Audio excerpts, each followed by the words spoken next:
right, what's going on, you guys? Nick here with Nick Strength and Power. I've got a couple of interesting stories for you guys today. Before we get into this video, I do want to take a moment to acknowledge the passing of George Peterson again. I did a separate video just for George, but I didn't want to do a news video today without at least acknowledging it in the beginning. So a brief moment of silence in the beginning of this video for George Peterson, and then I'm going to continue covering the Olympia, but I don't want to go on covering it as if nothing happened, so I wanted to make sure I included that in this video. So brief moment of silence for George the Bull Peterson.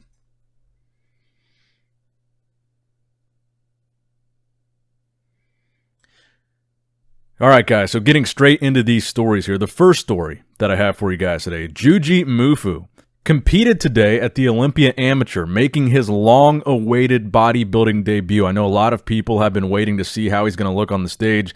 So he put up this post, a series of pictures, so we can get an idea how he looked at the Olympia Amateur. So Juji says his stage weight here was 240 pounds, and the result that he got was 5th place in men's open in the super heavy class. So my opinion, based on what I've seen so far, is that Juji actually looked pretty good here. I mean, we kind of had an idea of Juji's physique and Juji's structure because that's really kind of his job on YouTube, is showing off his physique. So we kind of knew what his strong points were and what his weaker points were.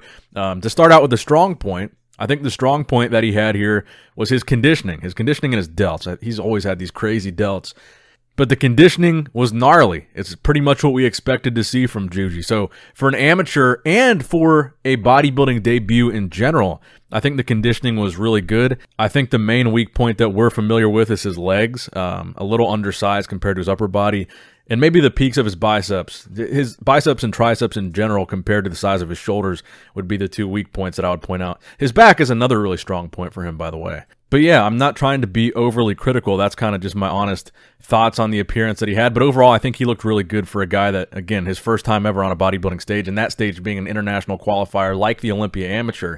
5th place in the super heavies is not too shabby. Now, next up in the news, we are 2 days out from the 2021 Mr. Olympia, and we've been spoiled with updates today.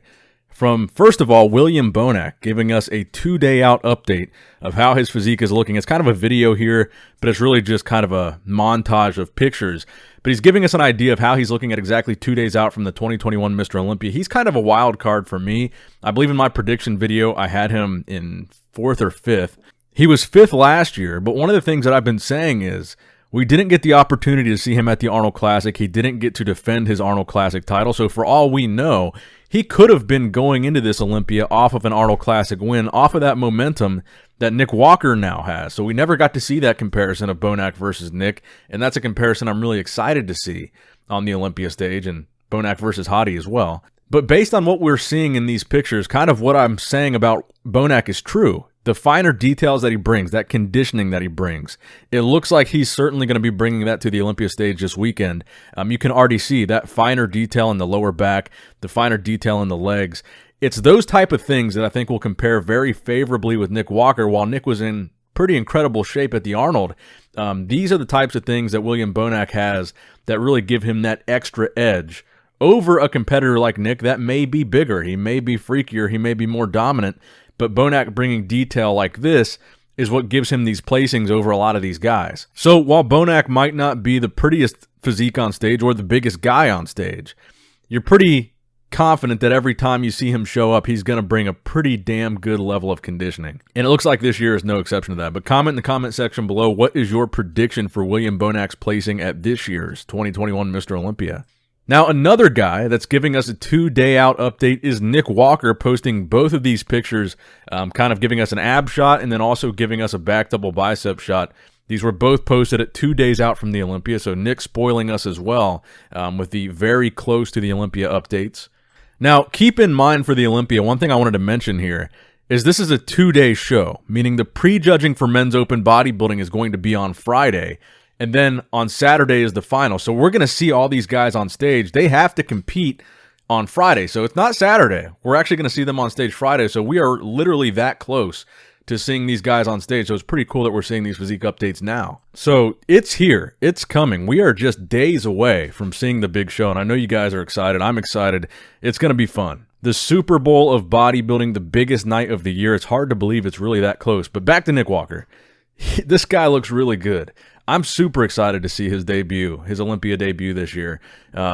I think he's really going to make a very, very big and bold impact at this year's Olympia. Honestly, I saw some comments on the Nick Walker versus Big Ramy video that I did earlier today saying I'm hyping up Nick Walker too much. I think this guy is the real deal. I think he deserves the hype. He's one of the only bodybuilders recently that has actually lived up to a lot of the hype that he has.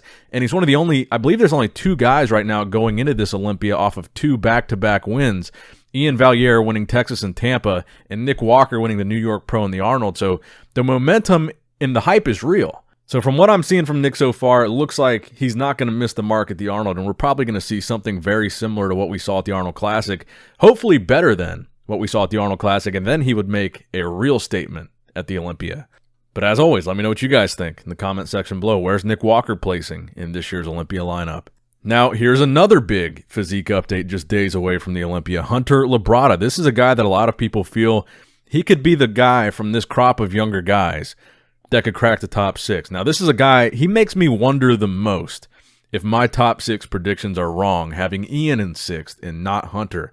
Hunter is the guy that I really think he's going to do extremely well this year. Based on what we're seeing so far, he looks crazy in these updates at 2 days out. And he says in the caption of this update that he posted, the feedback from last year was build a bigger back and come in better condition. So he's showing off, I guess, that is in fact what he did for this year.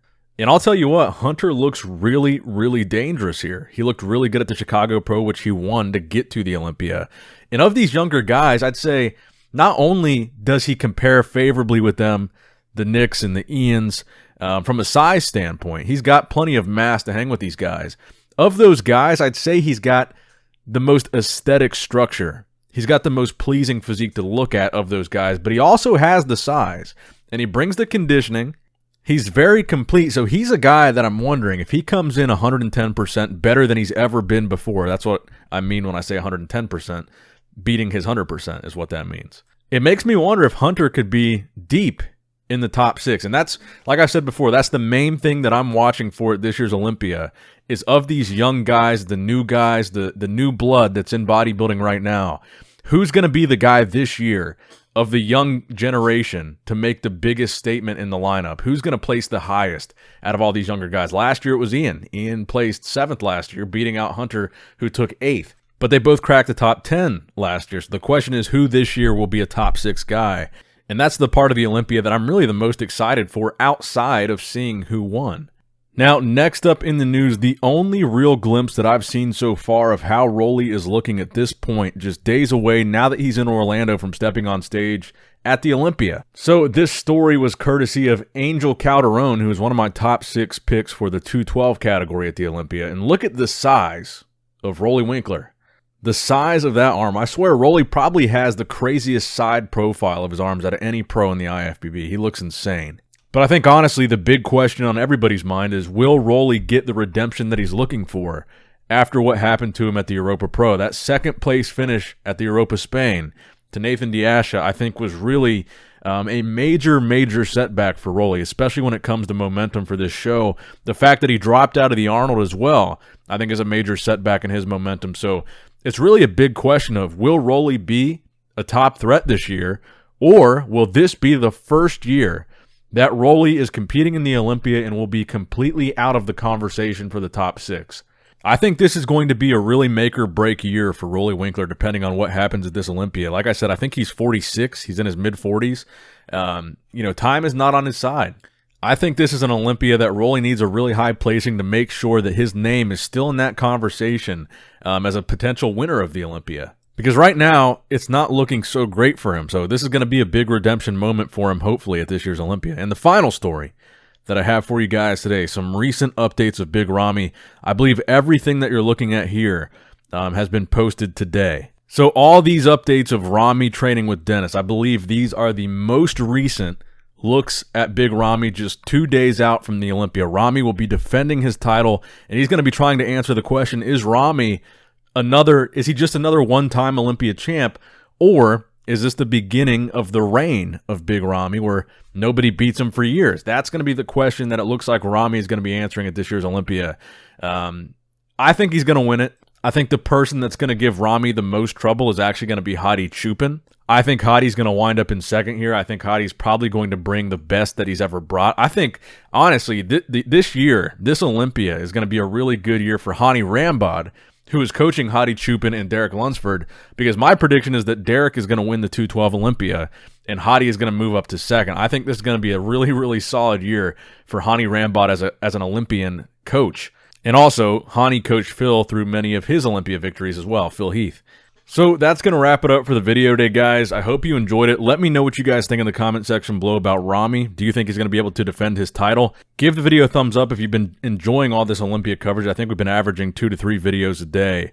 So if you guys have been enjoying that, make sure you give the video a thumbs up and let me know, and I will keep cranking it out for you guys. So thumbs up the video. If you liked it, then like it. It's cheap, it's easy, and it helps out a lot. As always, I love you guys. Appreciate you guys. Nick Strength and Power, signing out.